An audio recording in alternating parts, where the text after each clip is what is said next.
All right. Hello, everyone. I am Kelsey Comacher. I am a licensed massage therapist and then also a certified holistic health practitioner here at Bamboo Spa and Wellness Center.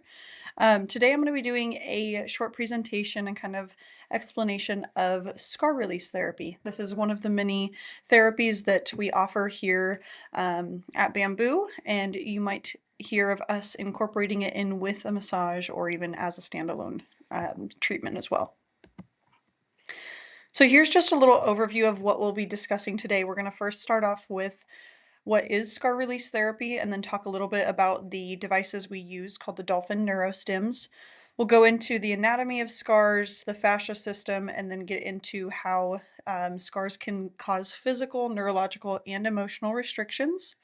We'll talk a little bit about why and how we release the scars with the dolphin, and then touch on some scar types and some of the top most negatively influencing scars, as well as some symptoms that can usually benefit from scar release therapy.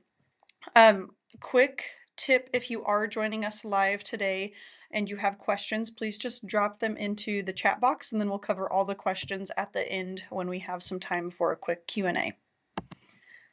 All right. So, what is scar release therapy? It is a innovative new therapy that is designed to reduce the negative effects that scars have on our bodies. The unique thing is that it applies DC microcurrent via the Dolphin NeuroStims, which are the devices that we use, which penetrates deep into the body to release the scar tissue and increase cellular metabolism, ATP, and protein synthesis. Um, with those three things, with releasing the scar tissue and increasing that cellular metabolism, typically we see a lot of different benefits just from doing that, which we'll kind of touch on later in the presentation too. It's a pretty non-invasive and painless treatment. Everything is over the skin, so it's not like anything is ever penetrating through the skin. Like I said, pretty quick for the most part. I usually block out about 30 to 45 minutes per session, depending on the person and the scar type and all sorts of different things that can go into that as well. Um, it can provide incredible chronic pain relief throughout the body. So there's certain studies out there that showed an 82% success rate in significantly decreasing chronic pains, and another one showed a 73% success rate in significantly decreasing chronic pains. So what is the Dolphin NeuroStim? The unique thing about the Dolphin is that it applies DC versus AC. So DC is direct current. That's what our bodies already operate on. So you can think of them as that DC current as a more homeopathic type of current, where an alternating current would be more foreign or allopathic type of current. Typically, alternating current is what things in our household run on, like the refrigerator and microwave and all those types of things. They run on an AC current or alternating current.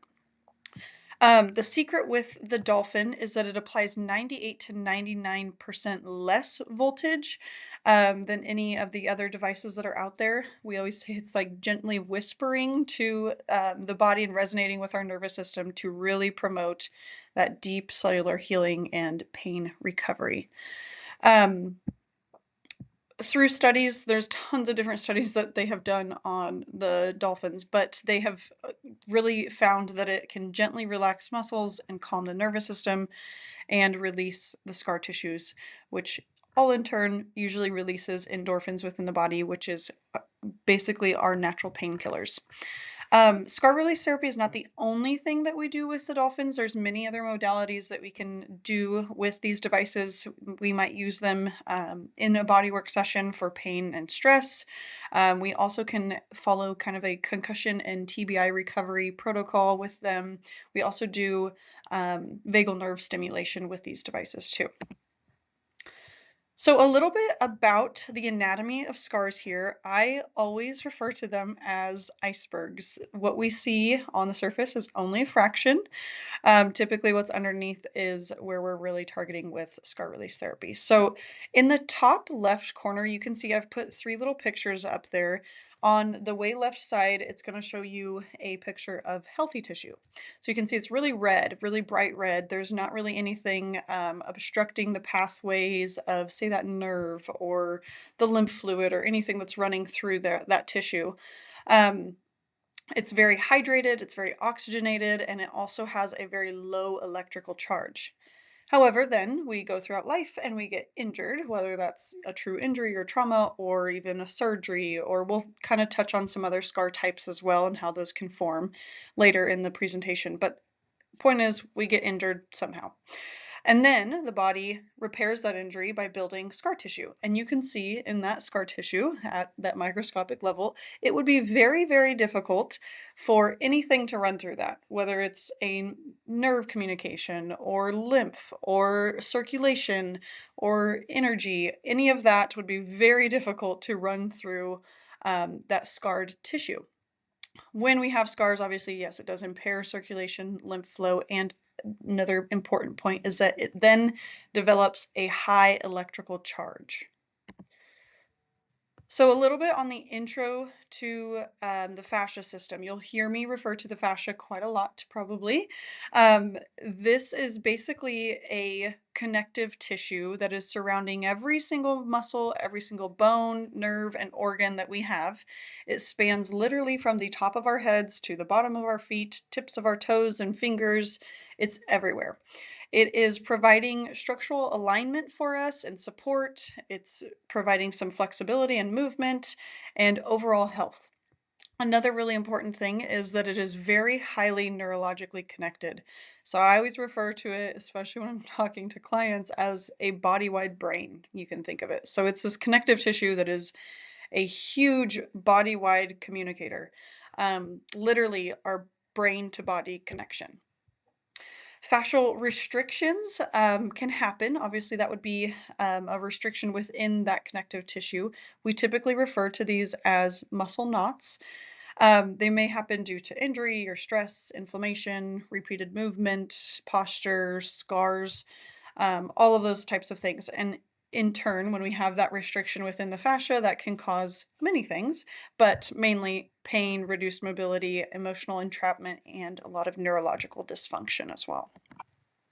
So here's just a quick picture of fascia, because usually people are like, okay, what the heck? I've never heard of fascia. Why is this not in my anatomy book? And that's because for the longest time, it was very much just kind of ignored and discarded, especially in dissections. And fascia in an alive human versus a human that might be being dissected is very different. So there wasn't a lot of studies done on the fascia until recently. So fascia is the connective tissue that you see kind of in that image it looks like almost like a spider web type material. It's that webby, it's very jelly when it's hydrated and whatnot. It's almost like a gel, you can think of it. So you can see it's spanning in between certain bundles of muscle fibers there in that left-hand picture. Then on the right-hand picture, we get a really good depiction of what it looks like throughout the whole body. So there's different areas in the body where fascia might be more concentrated or thicker or all those types of things. But regardless, it is still spanning from the top of our head to the bottoms of our toes. And there you can see a good depiction too of somebody having actual fascial restrictions. They have one up on the shoulder and then one by the knee. And you can see that that tension from that restriction doesn't just stay in that shoulder. It is putting tension all throughout those lines that might be leading through the abdomen, or from the knee, it might be leading all the way up into the hip. So this proves that we can have a fascial restriction in one place but then have pain in another place or globally or all throughout the body, in fact. So here is a little video. I'm going to try to play this for you guys here quick that just gives us a really good idea or depiction of a literal fascial restriction. So I'm going to go ahead and give that a play here. Cody is Monsieur Fascia, okay? And I'm going to torture him and give him all sorts of fascial restrictions. Now, before I do, Cody's fascia suit is healthy. And notice the cobwebs, right? They're doing well, right? So he can lift his arms, he can move, he can go hike, he can go play tennis, he can do it, he can tie his shoes, no pain, okay? No problem. I'm about to change that. So I'm gonna give Cody a myofascial restriction at his right rib cage and armpit. And if you can already see, he's already having to adapt a little bit against this. Good. So now, Cody, go ahead and try to lift both arms up for me. And we're gonna just, woo, good. Okay, so can you see that his range of motion is restricted right now? Really try to lift them up higher, Cody. Okay? Now, drop them back down because, ow, that's not fun. Now, this makes sense, right? You can imagine how this is going to create this restriction.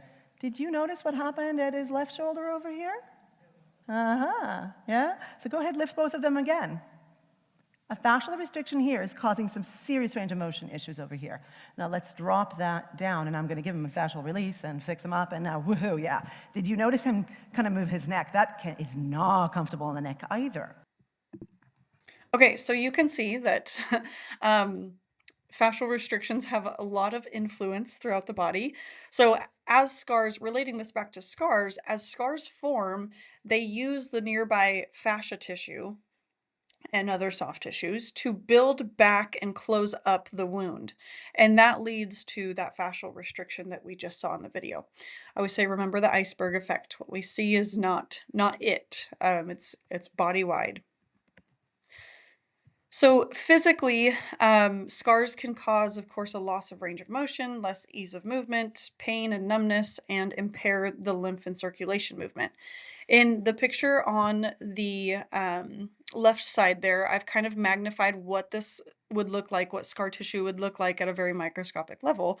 So you can see there that through the red and the blue vessels there, that's symbolizing circulation movement. The green would be symbolizing lymph movement, and then the orange right down the middle would be symbolizing electrical current, or you can think of it as energy or electricity moving throughout the body through acupuncture meridians.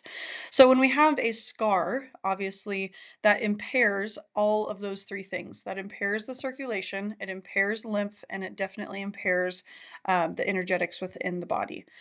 So we'll get into a little bit more about the energetics later with emotions too. But aside from just physical restriction, we can also have neurological restriction from scars. And that is because we get a huge increase in the voltage of the tissue. So your normal skin tissue sits at about 80 millivolts. Once we finish building the scar, once that scar tissue is fully formed, it actually raises by about 20 times. It jumps all the way up to 1.6 volts, which is a lot. This essentially triggers a sympathetic stress response within the nervous system. And our sympathetic mode is our fight or flight mode in the nervous system.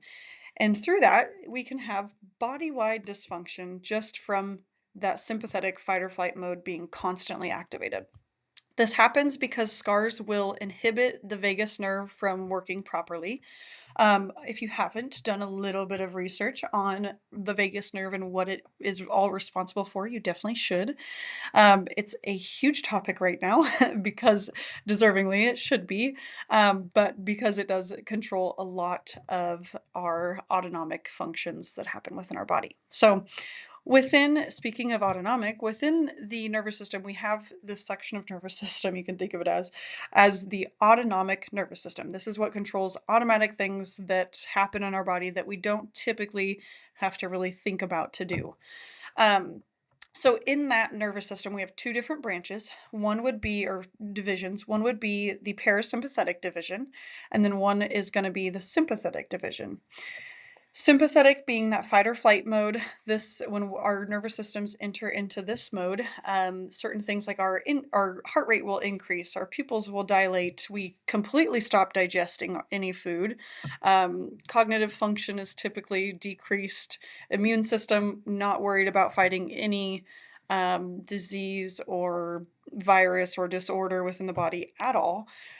We completely lose with that low immune system. We kind of completely lose the ability to detox and relax and all of those things that are nice to do.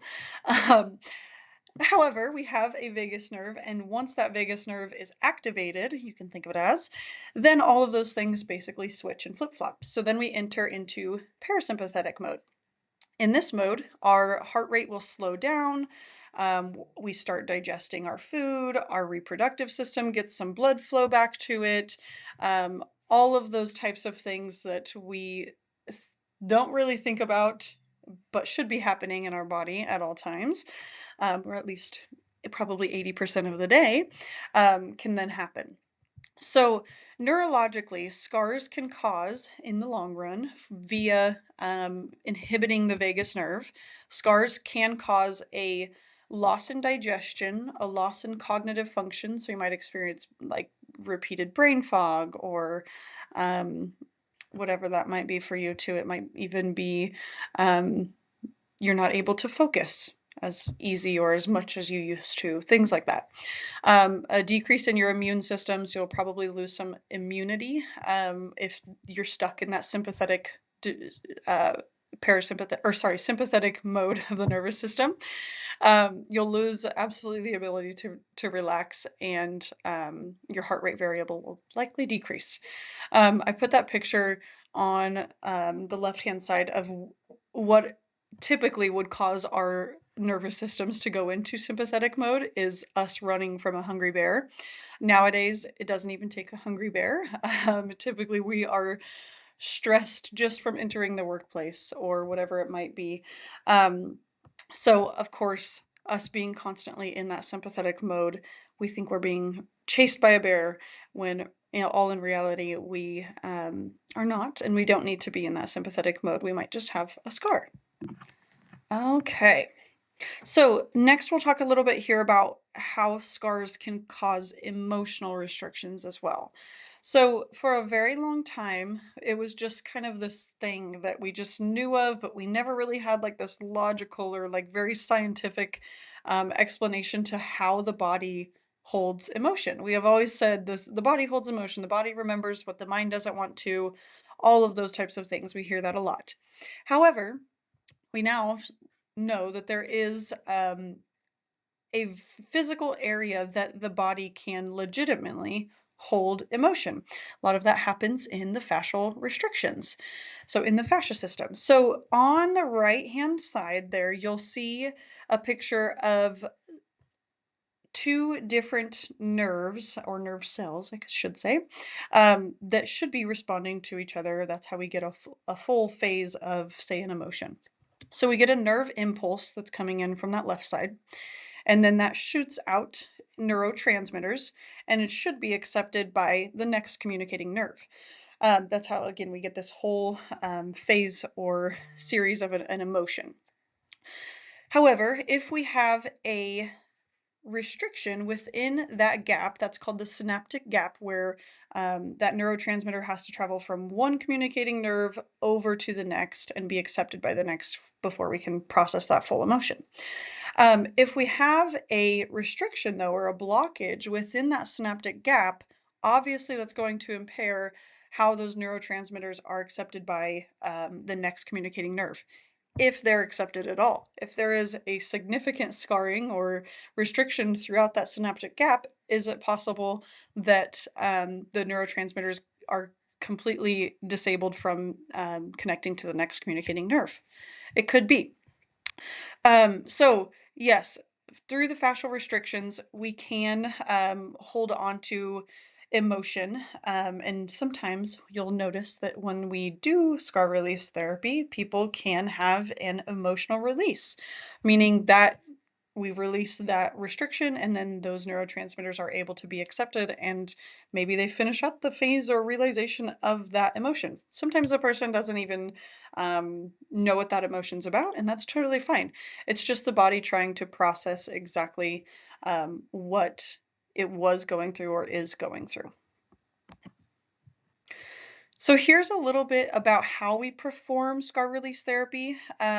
Scars, again, the electrical disruption is a very big one. That's why we've kind of chosen the dolphins to use. You can see that, again, scar tissue raises its electrical voltage. So in that top picture, they've basically depicted that normal skin tissue, we have a very negative or low current, and then the scar tissue would be more positive. So we want to reverse that so that we can get those restrictions of physical, neurological, and emotional restrictions released.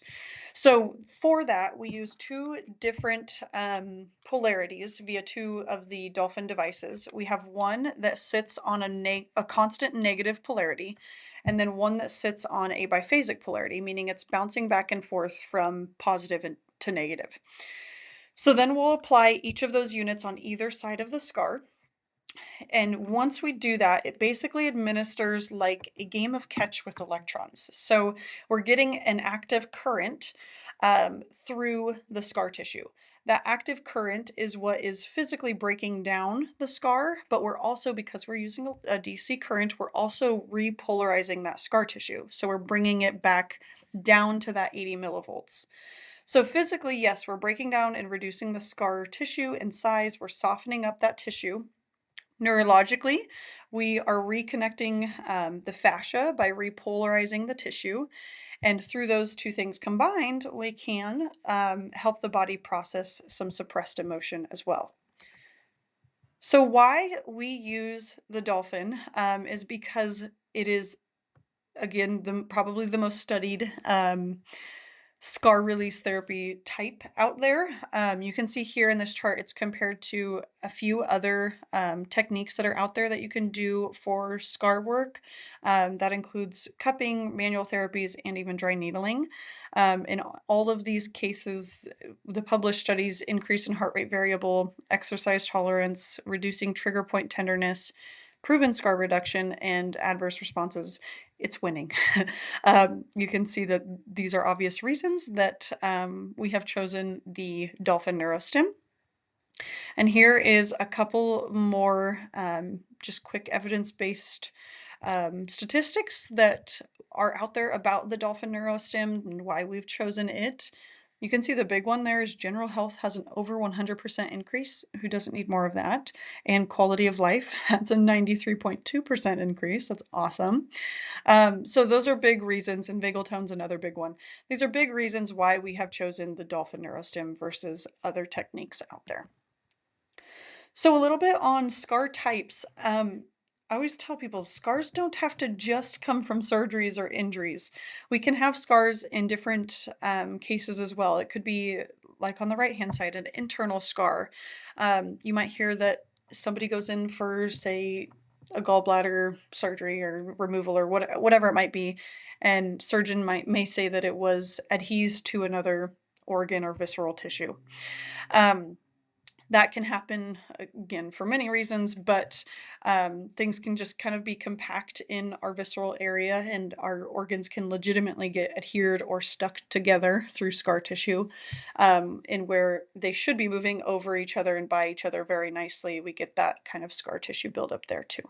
Contracture scars are another one that's extremely tight skin that is resisting ability to move. We have keloid and hypertrophic scars too. Um, Other ones that aren't on here, but are just kind of also there, we also consider them scars, would be like tattoos, moles can even be another type. Portal wine stains, sometimes birthmarks are considered scars as well, especially because of their difference in electrical charge. They can be considered scars as well. So, of course, yes, scars can also happen from surgeries. These are what they kind of categorize as the most negatively influencing scar types. That's typically because these scars are running through areas that have a lot of, say, lymph fluid movement, circulation movement, or even energetic movement throughout the body, too. So, that would be things like an appendectomy, a C-section, really anything across the abdomen, gallbladder, breast scars, mastectomy, hernia. Those are all really negatively influencing the abdomen, is obviously a highway of a lot of movement throughout the body. Um, Also, cosmetic scars can be another big one. So some symptoms that may benefit from scar release therapy are chronic pain and chronic inflammation for sure, neuropathy, endometriosis symptoms, headaches, migraines, poor immunity, stress, anxiety, brain fog, digestive issues, and low vagal tone. I always just say if you have a scar, it probably needs to be released. And if you have any symptoms that have any sort of link at all to fascial restriction, it is very likely that you will notice at least some degree of benefit from scar release therapy. So, like I said, this is where I usually start a lot of my clients. If they come in and they say, I have this symptom and I struggle with this and whatever it might be for them. But they've tried massage and they've tried chiropractic and they've tried whatever it might be for them, stretching at home and exercises and physical therapy. And it's just that they haven't felt 100% back to their normal self, either after surgery or injury or whatever it might be, or maybe nothing of that even happened. Maybe they don't even know that they have a scar. But if they do know that they've had a scarred area, that is where I always will start them is with scar release therapy because I can do all the work that I want to on your sore shoulder. However, if you have scar tissue on either the other shoulder or that shoulder or in the vicinity, it's very unlikely that we will get you back to that optimal state that you're wanting without releasing that scar. So Tony real Gregg quick with here, Hastings I have a quick had testimony a brain from one tumor of my scar tissue on the back of clients my who neck, did and a she's done series 4 or of 5 scar release treatments therapy with and me. We'll kind of, cannot let's see believe if how this will much play for better me. it feels. It's been almost 2 years and almost back to normal. Tony Gregg with Hastings had a brain tumor scar tissue on the back of my neck, and she's done 4 or 5 treatments and cannot believe how much better it feels. It's been Okay, so almost two yes, years and Tony, like almost he back said, to had normal. a Tony surgery Gregg within with the cranium Hastings had a remove brain a tumor tumor. scar tissue on the back of my Obviously, that neck, left and pretty she's done significant 4 or 5 scar tissue in treatments that and area, and could he had not believe done. how much I think he better shared it with me that feels. he's It's tried, been massage almost and two even years and craniosacral therapy for kind of that almost neck back and to head tension, normal. maybe even some of Tony those Gregg with tension headaches Hastings types things. had a Um, brain tumor but scar nothing tissue on the has really back of my gotten neck, all and the way she's back done four to or where he five would like to treatments be. and So we did some cannot scar believe release how much therapy. better it In the feels. end, I It's think been almost probably two did years and somewhere around 5 to 7 sessions normal. with him. Tony Gregg with And Hastings then just kind of maintenance had a sessions from there brain on out. So tumor once scar tissue he on the started back of maybe my feeling a neck, little and bit of she's tension done again, four or he would five pop back treatments in and kind and of stay on that as could needed not believe how basis. much But better like it he said, he feels. noticed It's a ton of been improvement. We almost two noticed things years like and range of motion, of course, almost less back to tension, normal. and Tony things like Gregg with that. So Hastings he had a great result. Here is a couple pictures too of a before and after. I don't always promote that scar release therapy will have a cosmetic benefit, meaning that you don't always see the benefit, but in some cases you definitely do. Like in this one, this is on a post surgical hip replacement scar. And you can see in the second image there, I have kind of arrowed out or pointed out, you can literally see the pulled skin and fascia and muscle tissue. And then after that scar release, you can see all of that freeze up. So he's got more freedom in movement and emotion and mobility and all of those types of things. Here's just a couple other images on a knee. And then this one would be on a C-section scar here too. So you can see pretty significant cosmetic benefit there. A lot of times, cosmetically, really what we're seeing is maybe a color difference if it's a hypertrophic scarf or it's coming like kind of out of the body. We might see it level out. We might see the opposite. So if it's concave into the body, if it's going into the body, it might level out and with kind of become flush with the rest of the tissue as well. So those are some things that we've noticed cosmetically. Of course, that's not necessarily what we're just shooting for. We're shooting more for um, those deeper benefits, say like the pain relief, or even preventing some of the impaired lymphatic flow or inflammation that can happen around that area, or especially energetic flow. That's a really important one too. So we do have some time here for a Q&A. I'm going to go ahead and end the recording, but then we'll have some time here for those that are joining us live to go through those questions and answer any of those that you may have.